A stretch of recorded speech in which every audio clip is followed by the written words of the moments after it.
This was how it started.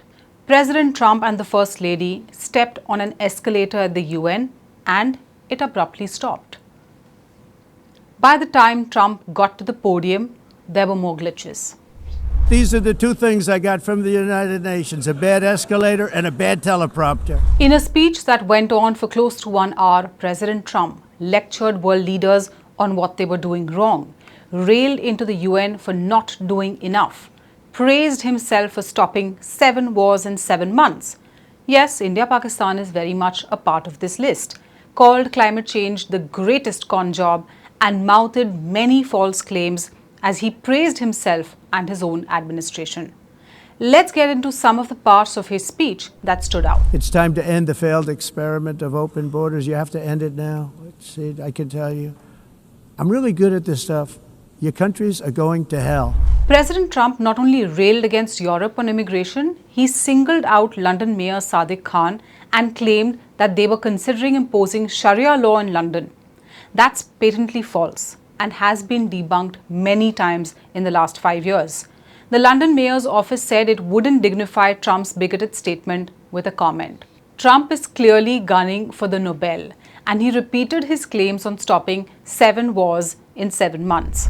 Likewise, in a period of just 7 months, I have ended 7 unendable wars. They said they were unendable. You're never going to get them solved. Some were going for 31 years, 2 of them, 31, think of it, 31 years. One was 36 years. One was 28 years. I ended 7 wars.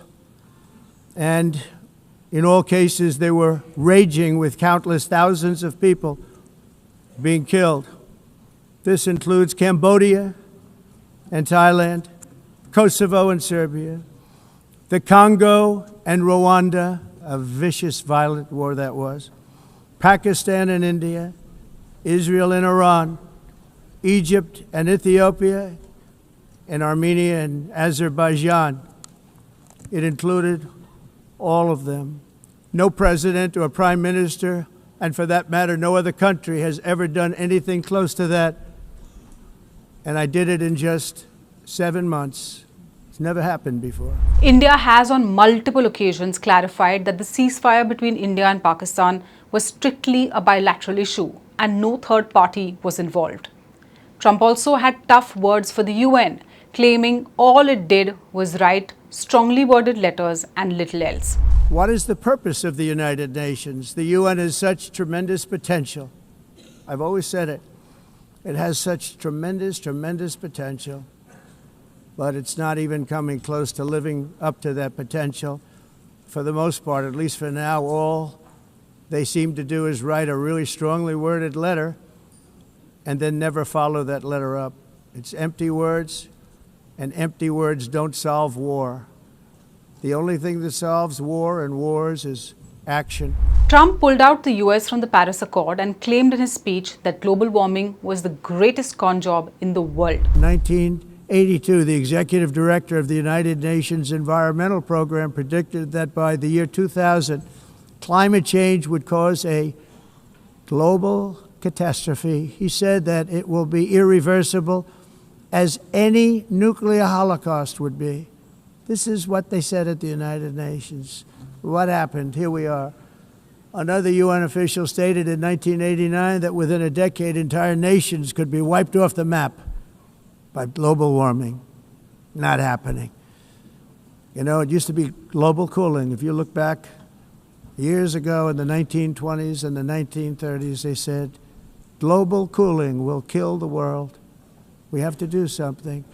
Then they said global warming will kill the world, but then it started getting cooler, so now they could just call it climate change, because that way they can't miss. It's climate change, because if it goes higher or lower, whatever the hell happens, there's climate change. It's the greatest con job ever perpetrated on the world, in my opinion. He also lectured world leaders on pushing green energy initiatives, making false claims related to wind energy in China. 6 years ago, when Trump came to address the UN, his blatantly false statements and exaggerations were mocked at the UN General Assembly. Not this time. World leaders sat glumly, as Trump lectured them on how to run their countries, knowing fully well that trying to correct him could trigger serious consequences. Think Zelensky and the Oval Office showdown of February. For more such stories, subscribe to SNG News, hit the like button and follow for more news updates.